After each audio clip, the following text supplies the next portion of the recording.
Hello സുഹൃത്തുക്കളെ, എല്ലാവർക്കും നമസ്കാരം. അപ്പോൾ പത്തരമാറ്റിൽ നിന്ന് വരാൻ പോകുന്ന ഒരു നല്ല എപ്പിസോഡിൻ്റെ വിശേഷങ്ങളെക്കുറിച്ചാണ് നിങ്ങൾ വീഡിയോയിൽ കാണാൻ പോകുന്നത്. അപ്പോൾ വീഡിയോ മുഴുവനായി തന്നെ കാണുക. കണ്ടിട്ട് ഇഷ്ടപ്പെടുകയാണെങ്കിൽ വീഡിയോ ലൈക്ക് ചെയ്യുക. അതുപോലെ തന്നെ നിങ്ങൾ ഈ ചാനൽ സബ്സ്ക്രൈബ് ചെയ്യാതെയാണ് കാണുന്നതെങ്കിൽ ഇപ്പോൾ തന്നെ ഒന്ന് സബ്സ്ക്രൈബ് ചെയ്ത് സപ്പോർട്ട് ചെയ്തേക്കണേ. അങ്ങനെ പത്തരമാറ്റിലിപ്പോൾ അനാമികയുടെ കള്ളത്തരങ്ങൾ ഓരോന്നായി അനന്തപുരിയിലുള്ളവർ അറിഞ്ഞുകൊണ്ടിരിക്കുകയാണ് കേട്ടോ. അപ്പോൾ നെക്ലസിൻ്റെ കാര്യം അറിഞ്ഞതിന് ശേഷം ദേവയാനിക്ക് ഒരേ നിർബന്ധം, ഇനിയും അനാമികയും അവളുടെ വീട്ടുകാരും കൂടിയിട്ട് എന്തൊക്കെ കള്ളത്തരങ്ങളാണ് ഒളിപ്പിച്ച് വെച്ചേക്കുന്നതെന്ന് അറിയില്ലല്ലോ, അതെല്ലാം കണ്ടുപിടിക്കണമെന്ന് ദേവയാനി ഉറപ്പിക്കുകയാണ് കേട്ടോ.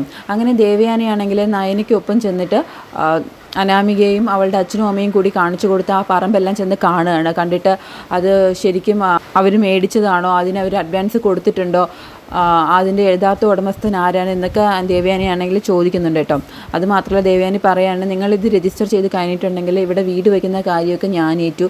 കിരൺ ഉണ്ടല്ലോ, കിരണിൻ്റെ കയ്യിൽ ഞാൻ ആ കൺസ്ട്രക്ഷൻ്റെ വർക്കൊക്കെ കൊടുക്കാമെന്നൊക്കെ പറയുന്നുണ്ട്. അപ്പോൾ വേണുവാണെങ്കിൽ പറയുന്നുണ്ട്, അതിനിപ്പോൾ എന്തിനാണ് കിരണിൻ്റെ കയ്യിൽ കൊടുക്കുന്നത്, എൻ്റെ കയ്യിൽ വേറെ നല്ല കൺസ്ട്രക്ഷൻസുകാരുണ്ടല്ലോ, ഞാൻ അവരെ കയ്യിൽ കൊടുത്തോളാം എന്നൊക്കെ പറയുന്നുണ്ട്. അങ്ങനെ ഒരുവിധം അവർ പിടിച്ച് നിൽക്കുന്നുണ്ട്.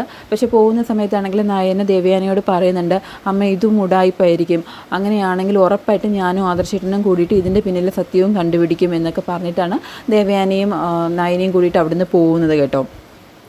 അപ്പോഴാണെങ്കിൽ അനാമികയ്ക്കാണെങ്കിൽ നല്ല പേടിയുണ്ട്. അപ്പോൾ അവളുടെ അച്ഛനോട് ചോദിക്കുന്നുണ്ട്, അച്ഛാ ഇനി ഇതും കൂടി അവർ കണ്ടുപിടിക്കുമോ എന്നൊക്കെ ചോദിക്കുന്നുണ്ട്. അപ്പം വേണു പറയുന്നുണ്ട്, ഇനിയിപ്പോൾ എന്തായാലും നമ്മുടെ എല്ലാ കള്ളത്തരങ്ങളും അവർ കണ്ടുപിടിക്കും മോളെ, അനന്തപുരിക്കാർ അത്ര നിസ്സാരക്കാരൊന്നും അല്ലല്ലോ, പക്ഷെ അതിനു മുമ്പ് നമ്മൾ സ്വന്തമാക്കേണ്ടതൊക്കെ സ്വന്തമാക്കണം മോളെ, അല്ലെങ്കിൽ ഈ പെടുന്ന കഷ്ടപ്പാടൊക്കെ വെറുതെ ആയി പോകുമെന്നൊക്കെ വേണു പറയുന്നുണ്ട് കേട്ടോ. അങ്ങനെ തിരിച്ച് വീട്ടിലെത്തുന്ന ദേവയാനിയാണെങ്കിൽ അനിയോട് ചെന്ന് സംസാരിക്കണേ കേട്ടോ. നീ എന്ന് മുതലാടാ മദ്യപിക്കാനൊക്കെ തുടങ്ങിയത്, നിനക്ക് ഈ ശീലമൊക്കെ എങ്ങനെയാണ് തുടങ്ങിയത് എന്നൊക്കെ ചോദിക്കുന്നുണ്ട്. അപ്പോൾ അനി പറയാണ്, വിവാഹത്തിന് മുമ്പ് ഞാൻ മദ്യപിച്ചിട്ടില്ല, പക്ഷേ വിവാഹം കഴിച്ചതിന് ശേഷം എനിക്കെന്നും മദ്യപിക്കേണ്ട അവസ്ഥയാണ്. ഇപ്പോൾ ഞാൻ പറയുന്നതൊന്നും ആർക്കും മനസ്സിലാകുന്നില്ല എന്നൊക്കെ പറഞ്ഞിട്ട് അനി അവൻ്റെ സങ്കടമുള്ള പറയാണ് കേട്ടോ.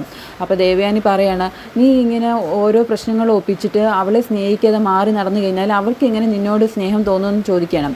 അപ്പോൾ അവൻ പറയാണ്, അതിന് അവൾക്ക് ഭർത്താവ് വേണമെന്ന് നിർബന്ധമൊന്നുമില്ല, അവൾക്ക് ഒരുപാട് കാമുകന്മാരുണ്ട്, അവരോടൊക്കെ അവൾക്ക് ചുറ്റിക്കറങ്ങി നടക്കണം, അതാണ് അവളുടെ മനസ്സിലിരിപ്പ്, അല്ലാതെ നല്ലൊരു ഭാര്യയാകണമെന്നോ ഒരു കുടുംബജീവിതം വേണമെന്നോ അവൾ ഒരിക്കലും ആഗ്രഹിച്ചിട്ടില്ല. ഇനിയും അവളെക്കുറിച്ച് അറിയാൻ ഒരുപാട് കാര്യങ്ങൾ ബാക്കി കിടപ്പുണ്ട്, അതും കൂടി അറിയുമ്പോഴേ നിങ്ങൾക്കൊക്കെ അവളുടെ ശരിക്കുമുള്ള സ്വഭാവം മനസ്സിലാവുള്ളൂ എന്നൊക്കെ അനി പറയുന്നുണ്ട് കേട്ടോ. അപ്പോൾ ദേവയാനി അനിയോട് പറയണം, മോനെ ഈ കുടുംബത്തിൽ ഇതുവരെ ആരും ബന്ധം ഉപേക്ഷിച്ചിട്ടില്ലല്ലോ, എല്ലാവരും ഭാര്യമാരോടുത്ത് സന്തോഷത്തോടെയല്ലേ ജീവിക്കുന്നത്. അപ്പോൾ അനി പറയുന്നുണ്ട്, അതിന് ഞാൻ സന്തോഷത്തോടെ അല്ലല്ലോ വല്യമ്മയും ജീവിക്കുന്നത്. അതിന് മറുപടിയായിട്ട് ദേവയാനി അനിയോട് ചോദിക്കുന്നുണ്ട്, അനാമികയെ ഉപേക്ഷിച്ചതിന് ശേഷം നീ ആരെയാണ് വീണ്ടും വിവാഹം കഴിക്കാൻ തീരുമാനിച്ചിരിക്കുന്നത്, നന്ദുവിനെയാണോ എന്ന് ചോദിക്കുന്നുണ്ട്. അപ്പോൾ ഒരു സംശയത്തോടെ ദേവയാനിനെ നോക്കുന്നുണ്ട്. എന്നിട്ട് അനി പറയുവാണ്, ഇനിയിപ്പോൾ നന്ദുവിനെ എനിക്ക് വിവാഹം കഴിക്കാൻ പറ്റിയില്ലെങ്കിലും സാരമില്ല, ഇനിയുള്ള കാലം ഒരു ഭാര്യയില്ലാതെ ജീവിച്ചോളാം, പക്ഷേ ഇങ്ങനെ നേരും നെറിയും ഇല്ലാത്ത ഒരു തീയ ഭാര്യയായിട്ട് എനിക്ക് വേണ്ട വല്യമ്മയെന്ന് പറഞ്ഞിട്ട് അനി അവിടുന്ന് പോവുകയാണ് കേട്ടോ.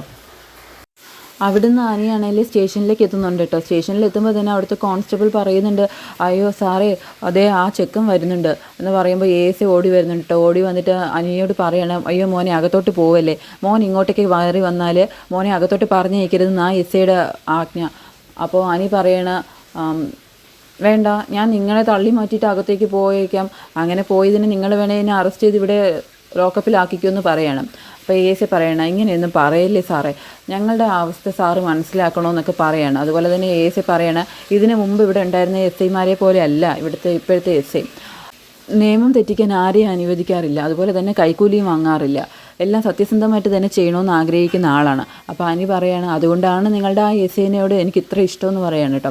അപ്പോൾ എസ് ഐ ചോദിക്കുകയാണ്, മോന് എസ് ഐ സാറിനോട് ഇത്രയ്ക്ക് ഇഷ്ടം ഉണ്ടായിരുന്നെങ്കിൽ പിന്നെ എന്തുകൊണ്ട് എസ് ഐ സാറിന് വിവാഹം കഴിക്കാതിരുന്നതെന്ന് ചോദിക്കുകയാണ്.